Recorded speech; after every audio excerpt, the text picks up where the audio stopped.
Welcome to Obsidian Scrolls. In the heart of Africa lies Burundi, a land where time seems to stand still. Here the hills breathe with ancient stories and the world's noise fades into silence.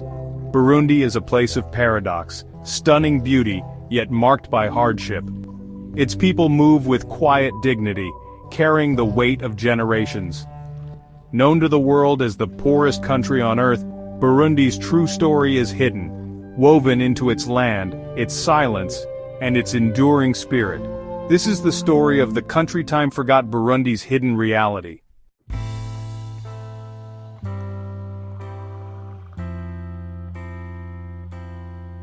There is an expression you see on the faces of the Burundian people. It is a smile, one that has learned to coexist with sorrow, blooming quietly in the cracks of hardship. It is genuine, warm, and resilient, a silent language of hope. In Burundi, joy is spun from nothing and the human spirit burns quietly, refusing to surrender.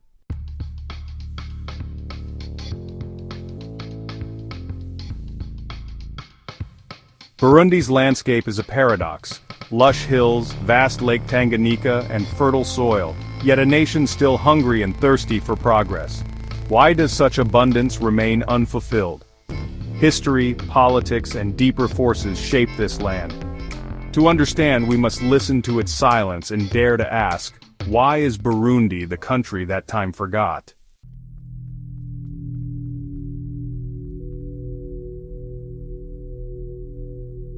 Burundi was not built, it was born.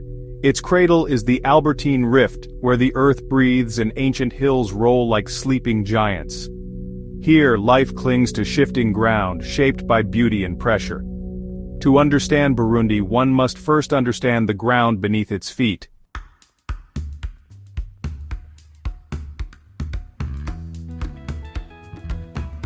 In Burundi's green hills, the kingdom of Burundi thrived, its spirit held by the royal Karyenda drum.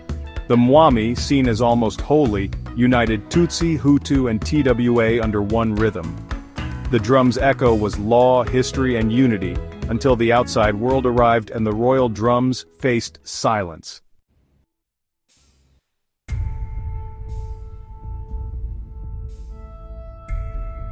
In 1890, at the Berlin Conference, Burundi was claimed by Germany. The Mwami, Mwezi IV, fiercely resisted, but the kingdom was eventually subdued. The Germans ruled indirectly, propping up the monarchy and Tutsi elite, planting seeds of division. A shadow had fallen, one that would change the soul of the kingdom forever.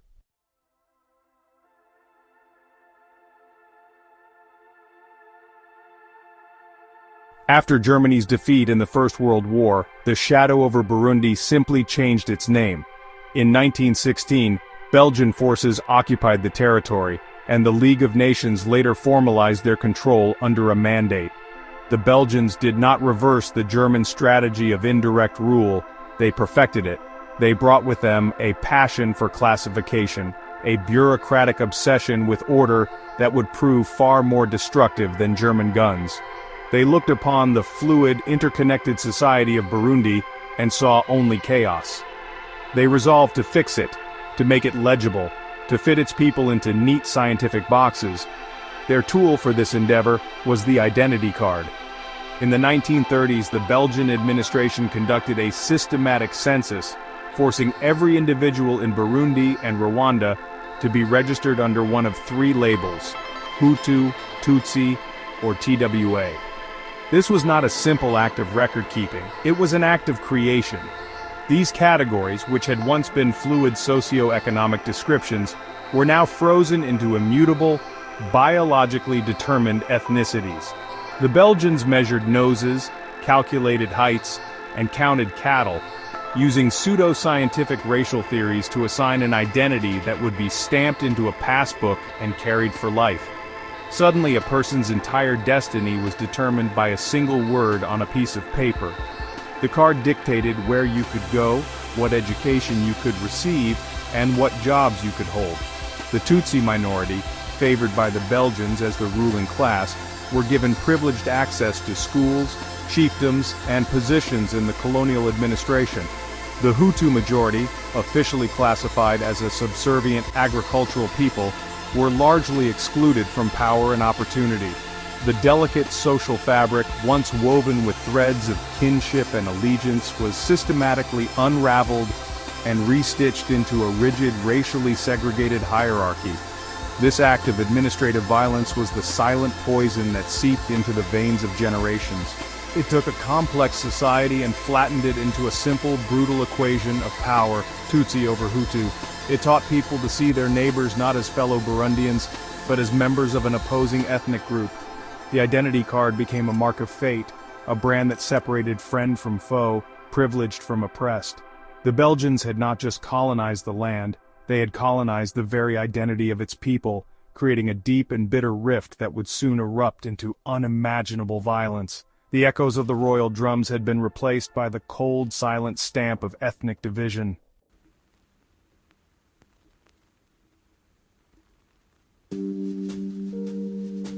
On July 1, 1962, the Belgian flag was lowered, and the flag of a newly independent kingdom of Burundi was raised. For many, it was a moment of profound hope, a chance to reclaim their destiny, and build a future free from foreign domination.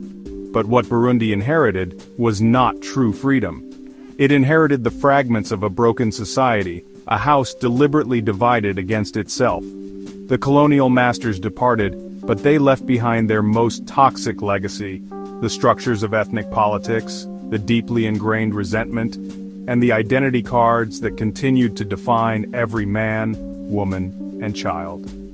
The new nation was born into a state of profound instability. The monarchy, which had once been a unifying symbol, was now weakened and caught in the crossfire of the new ethnic-based political parties. The question of who would rule, the historically favored Tutsi minority or the newly empowered Hutu majority, became the central, all-consuming conflict.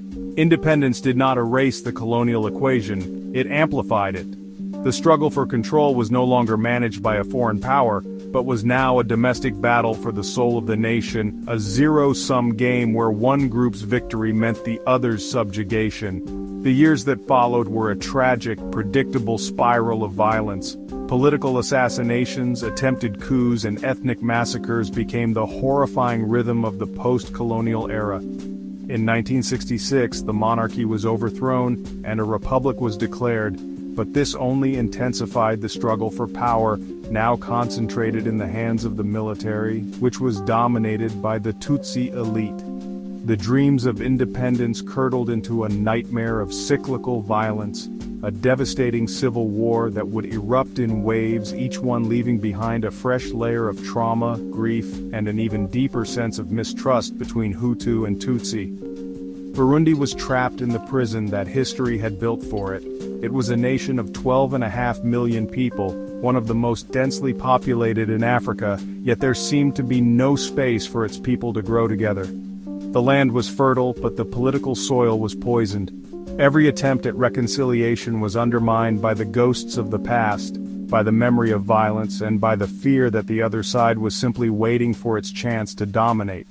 The country had been given its freedom, but it was the freedom of a fractured vessel, destined to leak its lifeblood onto its own beautiful, tragic soil.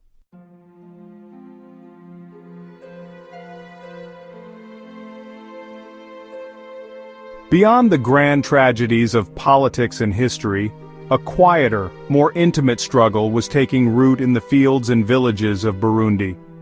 The nation's population was growing, putting immense pressure on its most precious resource land. With an average farm size of less than half a hectare, subsistence agriculture became a tightrope walk without a safety net.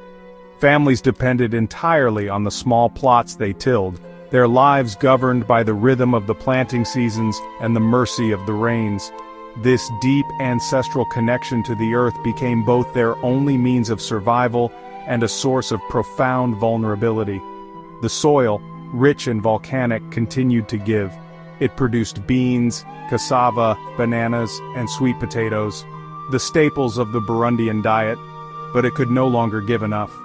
Decades of intensive farming without modern techniques or sufficient fertilizers began to exhaust the land. The hillsides, once covered in forest, were stripped bare for cultivation, leading to catastrophic soil erosion. During the rainy season, tons of precious topsoil would wash away, bleeding from the land into the rivers, a visible hemorrhaging of the nation's life force. The very ground that sustained the people was slowly dying beneath their feet. Most people who worked the land did not own it. They were tenants, sharecroppers, or families living on ancestral plots that were subdivided with each new generation until they became too small to support anyone.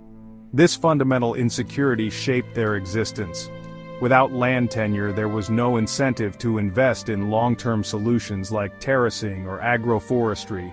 Why build for a future on land that might not be yours tomorrow?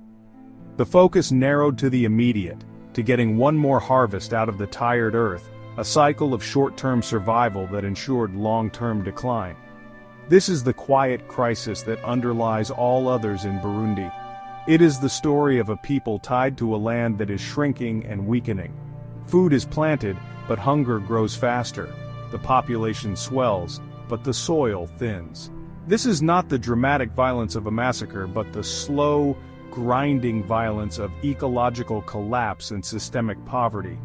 The origins of Burundi's struggle are not just in the colonial office or the political chamber. They are etched into the very landscape, in a soil that gives and gives and gives, but simply cannot give enough to feed the dreams of its children.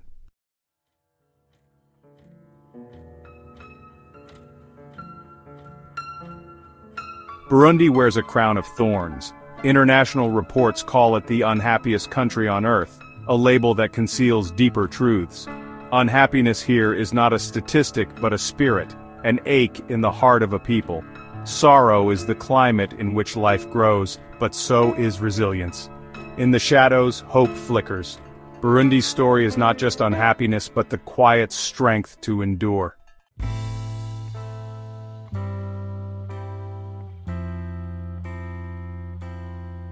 In hardship's shadow, a strange alchemy occurs. Here joy is not bought, but created from absence, a testament to the human spirit.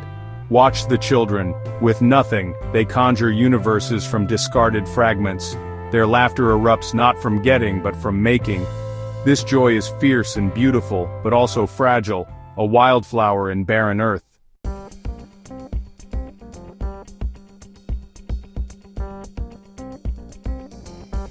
In the West, light is constant, screens glow, cities shine. But in Burundi, nightfall brings darkness for most. Only 7% have electricity. The rest rely on moon, stars, or a flickering lamp. Light is a distant luxury, a symbol of opportunity and connection, and its absence keeps the future out.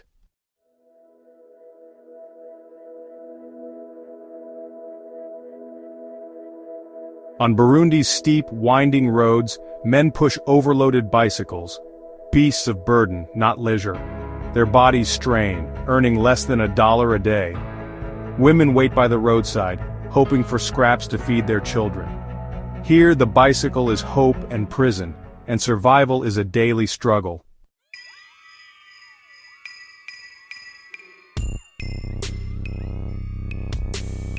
In a land where the struggle for daily bread is all-consuming, a strange and pervasive silence takes hold. It is not the peaceful silence of contemplation, but the heavy silence of caution. In Burundi, words can be dangerous. A complaint can be misinterpreted. A criticism can attract the wrong kind of attention. Decades of political violence and ethnic strife have left a deep scar on the collective psyche, teaching a hard lesson. Silence buys survival. To speak out is a luxury that few can afford when their primary concern is feeding their children before the sun sets. The official salary for a government worker, like a teacher or a low-level administrator, can be as little as $10 a month. This is not a living wage, it is a symbolic gesture. It is an amount so laughably small that it forces a choice: starve with integrity, or enter the shadow economy of bribes and favors to survive. This system fosters a culture of quiet complicity. Everyone knows how it works, but no one speaks of it aloud. To do so would be to threaten the fragile, unspoken agreements that allow society, in its own broken way, to function. Silence becomes a form of currency, traded for a blind eye, for a small advantage, for another day of peace. This learned silence extends from the corridors of power to the village square. People have learned to keep their heads down, to focus on their own small patch of earth, their own family's needs. They do not discuss politics with strangers. They do not challenge authority. They have seen what happens to those who do. The ghosts of the past are never far away.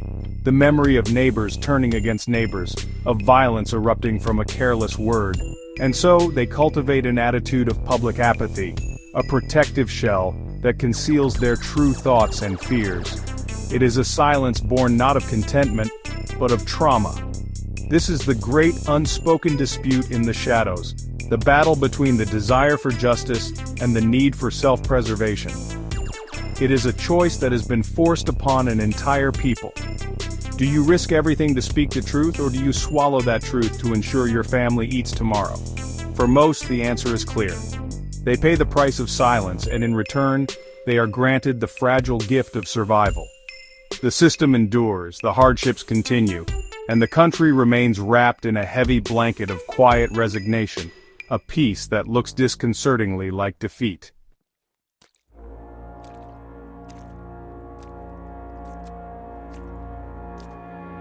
In Burundi, poverty is not just endured, it is accepted as normal. For many, hardship is as constant as sunrise, and dreams shrink to fit the world they know. The hope of a bicycle replaces bigger ambitions.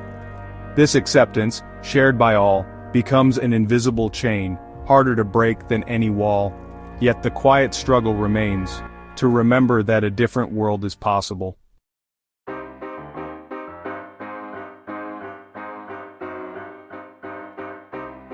In Burundi, roads are not paved highways but muddy, treacherous tracks, barely more than scars in the red earth.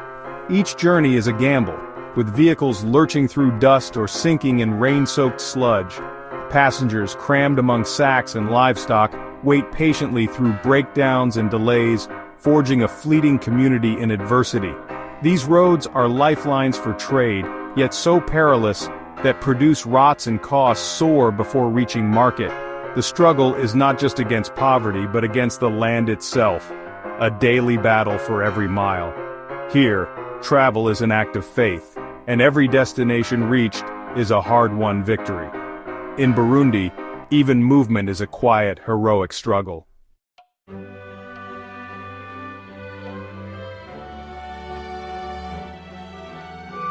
The village market is stripped to essentials. Bananas, cassava, beans, no luxuries, just survival. Vendors, mostly women, wait under the sun, hoping for a sale that means a meal. Each transaction is a lifeline, not profit, and the market hums with the quiet tension of scarcity. Hopes for surplus have faded, now the goal is simply to last another day. The market mirrors the land giving, but only just enough. Here, a single sweet potato is currency, and a woman's strength is capital. Life balances on a knife's edge, where hope is the rarest commodity.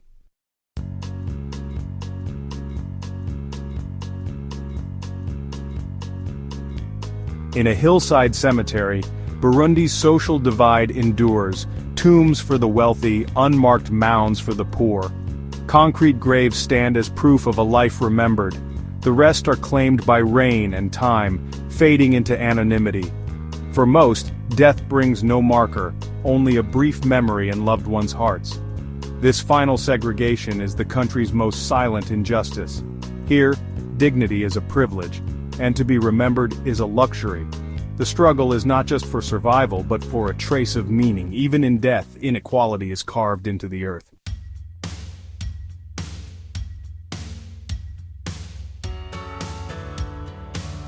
Children walk for hours to reach a village school. No desks, no books, just hope. Teachers improvise lessons in dust, guarding a single tattered textbook. The thirst for knowledge is fierce, but poverty pulls most away before they can read. Illiteracy becomes a silence passed down generations, cutting off futures. Here, learning a single word is a victory. Education is a fragile dream. Without literacy, self-determination is out of reach. The schoolhouse stands as a beacon, a chance to write a new story.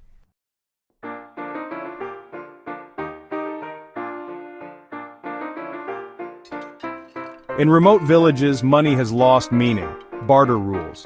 Cassava, bananas, labor, and prayers are the new currency, goods traded for survival, not profit. A fisherman swaps his catch for sweet potatoes. A prayer is exchanged for a share of harvest. This is not nostalgia, but necessity, a sign of economic collapse. Faith and material needs intertwine, binding communities together. Each village becomes an island, surviving on its own fragile bonds. The struggle is to rebuild society from scratch, trading what little remains.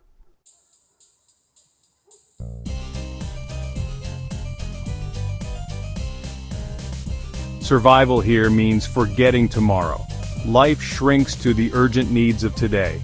The future is a luxury. The present demands all attention.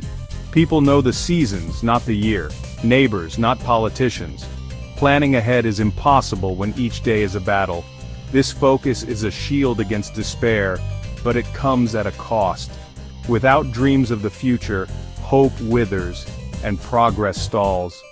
Burundi endures in a timeless present, waiting for a tomorrow that may never come.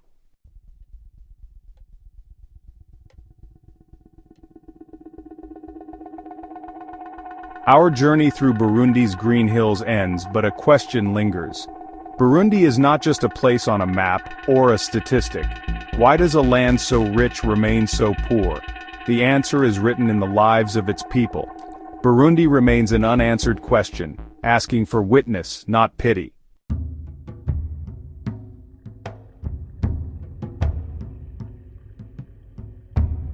Could the answer lie buried in the past? Is Burundi's present the result of its history? Colonial powers drew lines, imposed identities, and built a blueprint for division, brick by painful brick. The identity card became a weapon, poisoning community with suspicion and fear. Poverty and violence are the long shadow of these decisions. Yet, Burundi's story is also one of resilience and enduring culture.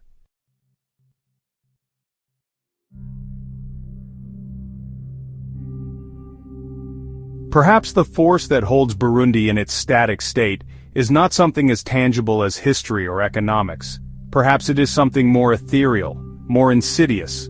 Perhaps it is a curse. Not a curse of ancient magic or vengeful spirits, but a curse of silence. A profound, self-perpetuating silence that has settled over the land, muffling its cries, hiding its truths, and preventing the healing that can only come from speaking of the wounds. This silence was born of trauma, a defense mechanism against a world where words could lead to death, and it has since become a prison. This curse of silence is what allows the unthinkable to become normal.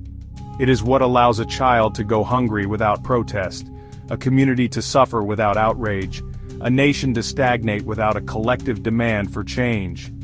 When a people learn that speaking up is dangerous, they learn to swallow their pain, to bury their anger, to turn their gaze inward. This silence starves the roots of social progress. It creates a vacuum where accountability cannot exist, where corruption can flourish in the shadows, and where the stories of the oppressed are never told, and therefore never truly heard or addressed. We have felt this silence everywhere. It is in the cautious, guarded answers to our questions. It is in the stories that are hinted at but never fully told, the memories that flicker behind people's eyes before being quickly extinguished. It is a collective agreement not to speak of the deepest pains, born from the very real fear that doing so would only make things worse, reopening wounds that have never properly healed. The silence is a shield, but it is a shield that has fused with the skin, preventing any new growth. It is a peace that looks like paralysis. Breaking this curse is the most difficult struggle of all. It requires a courage that is almost unimaginable, the courage to speak the truth in a place where truth has long been a casualty. It requires building a new kind of trust in a society shattered by betrayal. It requires a collective decision to face the ghosts of the past, to name the injustices of the present, and to voice the hopes for the future, no matter how fragile they may seem. Until this silence is broken, Burundi may remain trapped, its story untold, its potential unrealized, a land held captive by the ghosts of what has been left unsaid.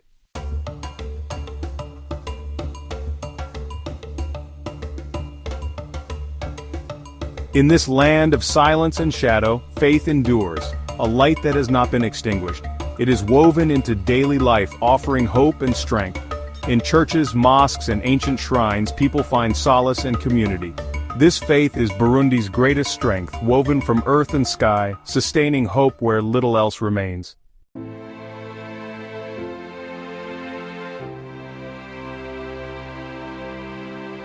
As a storm gathers over Burundi's green hills, a child finds a discarded tire rim and runs, laughter echoing in the red dust. The spinning rim becomes a symbol of hope, a circle of joy and possibility. In that moment, he is not forgotten. He is a creator, keeper of a dream. As long as a child can spin joy from absence, the story of Burundi is not over.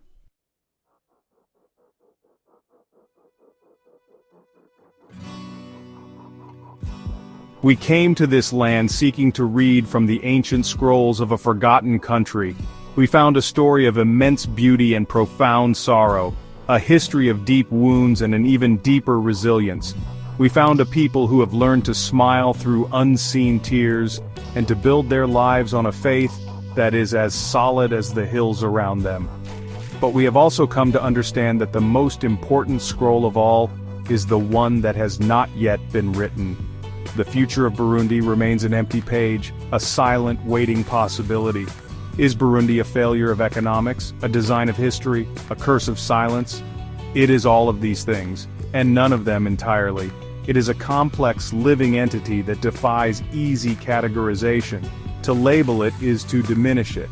To offer simple solutions is to insult the depth of its struggle. The only honest response is to bear witness, to acknowledge the question it represents, and to hold that question in our minds, allowing it to challenge our own comfortable assumptions about the world. This is the responsibility that comes with knowledge. If you have journeyed with us to this place, if you have felt that some stories are buried not by earth but by the world's indifference, then the scroll is now in your hands. The story is no longer just theirs, it is also yours. It is a reminder that in the quiet corners of our world, millions of lives are being lived with a courage we can barely imagine, their dreams as vivid and as valid as our own.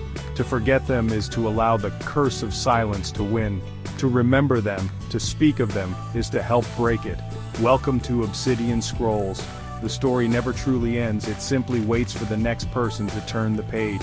If you believe that these hidden realities must be brought into the light, let the world know they are here.